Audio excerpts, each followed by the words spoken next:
choucroute hier, on s'intéresse aujourd'hui au cassoulet. On va donc dans le sud-ouest où il y a autant de recettes que de cuisiniers. On va rester dans la tradition, haricots blancs, canards et porc. Voilà pour les ingrédients. Après, il faut juste le talent. Hélène Vergne, Olivier Combe.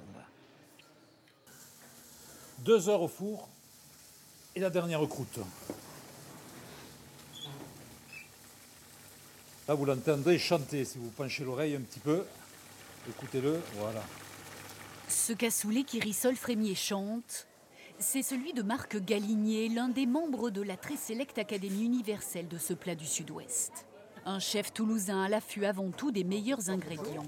J'étais préparé, tu m'avais commandé pour un cassoulet, les jarrets, les pieds. Et pour sélectionner ses produits de bonnes adresses, bien sûr, et quelques astuces de chef. Et ce qu'il y a de bien, c'est qu'à travers ces 3 démarches, l'œil, le nez et la bouche, on arrive à sélectionner le produit. Parce qu'on ne peut faire du bon qu'avec du très bon.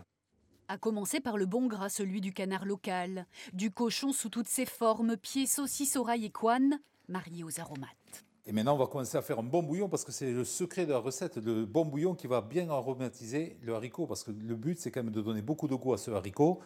Ici, le coco de pamiers, il va suer, se nacrer, cuire dans le bouillon.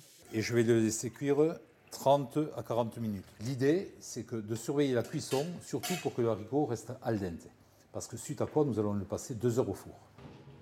Dans la cassole, ce récipient qui a donné son nom à ce plat emblématique de l'Occitanie, on superpose viandes et haricots, pas de version light. Là, on parle pas de calories, hein.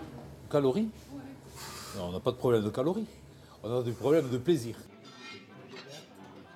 Alors, le cassoulet, c'est le mariage du cochon et du canard. Et pour consolider, on a rajouté quelques haricots parce que la cuisine occitane est une cuisine généreuse. Chacun y mettait un petit peu ce qu'il y trouvait ou ce qu'il avait dans le frigidaire. Et au fil du temps, on retrouve quand même un petit peu des recettes plus ou moins traditionnelles. Et après, c'est le talent du chef qui fait la différence au niveau du goût. Le maître cuisinier a rajouté des oreilles de cochon, ce qui est tout à fait parfait parce que ça amène un petit côté craquant. Il est toujours plein de surprises. À chaque fois, on découvre quelque chose. On se régale. Le cassoulet, c'est un plat qui nourrit, rassasie et rassure en même temps. Une de ses spécialités locales qui a su conquérir les grandes tables.